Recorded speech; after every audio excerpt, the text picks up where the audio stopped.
Moin, Servus, Hallo und herzlich willkommen zur ersten Ausgabe der Landtechnik News. Ich werde versuchen, euch mit diesem Format einige spannende Infos rund um die Themen Landtechnik und Landwirtschaft näher zu bringen.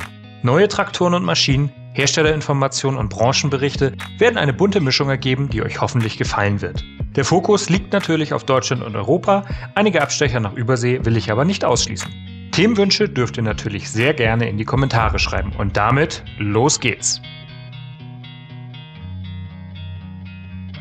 In Niedersachsen kam es am 26.09.2022 zu einem gefährlichen Zwischenfall bei der Maisernte.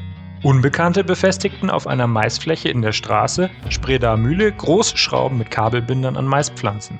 Dabei entstand massiver Schaden an einem Häcksler sowie einem der Ladewagen, berichtet die Polizeiinspektion Cloppenburg-Vechta. Schon in der vergangenen Woche kam es zu einem ähnlichen Fall im Landkreis Hildesheim. Sachdienliche Hinweise nimmt die Polizei in Vechta unter der Telefonnummer 0441 943 0 entgegen. Derzeit knapp und extrem teuer ist der Dieselzusatz AdBlue geworden. Dies hat mit den Produktionseinschränkungen der großen Hersteller und Düngemittelproduzenten Piesteritz und BASF zu tun.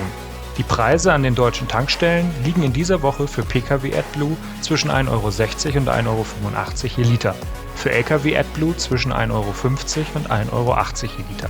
Auch die Großhandelspreise haben entsprechend angezogen, was entsprechende Auswirkungen auf Speditionen und große Landwirtschaftsbetriebe haben dürfte. Seit Januar 2021 hat sich der AdBlue-Preis in etwa vervierfacht. Weitere Steigerungen sehen Branchenkenner als realistisch an. Habt ihr Interesse an einem Technikvideo zum Thema AdBlue und SCR-Katalysator? Schreibt es doch gerne in die Kommentare. Und nun etwas zum Schmunzeln. Das Magazin Dairy Herd Management berichtet, dass auf einem Milchviehbetrieb mit 650 Kühen in den Vereinigten Staaten eine Mutter die Schule ihres Sohnes bat, ihn für die Erntekampagne im Mais freizustellen. Die Antwort überraschte. Die Schulsekretärin schrieb an die Mutter: Ich werde Ian morgen als abwesend für die Farmarbeit markieren. Vielen Dank für alles, was Sie tun, um die USA am Laufen zu halten. Ich weiß das zu schätzen. Eine, wie ich finde, schöne Botschaft. Habt ihr für die Ernte auch schon einmal freigenommen oder frei bekommen? Agrarminister Cem Özdemir hat sich dafür ausgesprochen, die Arbeit der Zukunftskommission Landwirtschaft fortzusetzen. Ihre geballte Expertise sei als Forum des Interessensausgleichs in Zeiten der Transformation hin zu einer nachhaltigen und krisenfesten Landwirtschaft besonders wertvoll, teilte der Grünpolitiker am Dienstag, den 27.09.2022 mit. Das Gremium wurde noch von der damaligen Kanzlerin Angela Merkel im Jahr 2019 als Reaktion auf die Bauernproteste vorgeschlagen. Nach jahrelangen heftigen Auseinandersetzungen um die Ausrichtung der Landwirtschaft ist es das Ziel, einen Konsens zwischen allen Beteiligten zu finden. Im vergangenen Jahr legte das Gremium Empfehlungen für einen weitreichenden Umbau des Agrar- und Ernährungssystems als gesamtgesellschaftliche Aufgabe vor. Milliardeninvestitionen werden hierfür veranschlagt. Fendt stellte bereits Ende August den neuen 700 Vario vor.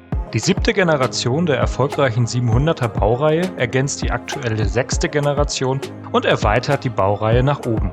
Mit einem Leistungsspektrum von 203 bis 303 PS liegt der neue jedoch schon eine halbe Klasse über dem alten und wildert im Revier seiner großen Brüder. Die wichtigsten Neuheiten sind ein 7,5 Liter Eco-Power-Motor mit Niedrigdrehzahlkonzept, die neueste Version des Vario-Getriebes mit 60 km/h Endgeschwindigkeit oder die Wendigkeit auf Niveau des deutlich kleineren 500ers. Leider gibt es derzeit noch keine Informationen zur Preisgestaltung, auch der Fendt-Konfigurator gibt noch keine weiteren Infos. Mit Sicherheit wird der Listenpreis noch einmal deutlich anziehen gegenüber dem aktuellen 700er. Trotzdem wird der neue sicher weiterhin zu den meistverkauften Schleppern in Deutschland und Europa zählen. Wie gefällt euch der neue 700er? Luxemburg. Joskin plant zusätzlich zu seinen bestehenden Produktionsstandorten in Sassenheim im Kanton Esch an der Alzette eine Fabrik mit rund 15.000 Quadratmetern zu errichten. Es sollen in der Spitze 5 große landwirtschaftliche Anhänger, wie beispielsweise Muldenkipper oder Streuer, monatlich produziert werden können. Der erste Spatenstich soll noch im Januar 2023 erfolgen. Das Gesamtvolumen des Projekts liegt laut Joskin bei etwa 20 Millionen Euro. Das neue Werk soll ca. 100 Menschen einen Arbeitsplatz bieten können. Und damit zur Schlepper-Bundesliga. Im Juli 2022 hat John Deere seine Spitzenposition behaupten können. Mit 596 verkauften Traktoren und einem Marktanteil von 22,5% konnte man sich klar vor den Wettbewerbern platzieren.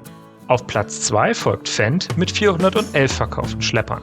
Komplettiert wird das Treppchen von Claas. Sie folgen mit deutlichem Abstand und insgesamt 202 verkauften Traktoren. Insgesamt konnten 2647 Traktoren abgesetzt werden. Gegenüber dem Vorjahresmonat mit 3183 Stück wurden über 500 Schlepper weniger verkauft. Die Zahlen stammen natürlich wie immer ganz offiziell vom Kraftfahrt-Bundesamt. Alle Details und die Top 10 findet ihr im oben in der Infobox verlinkten Video. Und das war es leider auch schon wieder mit den Landtechnik-News für diesen Monat. Ich hoffe, ihr konntet einige spannende Infos mitnehmen und würde mich freuen, wenn ihr im kommenden Monat wieder einschaltet. Lasst doch gern einen Kommentar da, falls ihr Fragen, Anregungen oder Feedback habt. Gern könnt ihr mir auch bei Instagram schreiben. Über ein Abo oder ein Like würde ich mich natürlich ebenfalls sehr freuen. Macht's gut und ihr wisst ja, dranbleiben!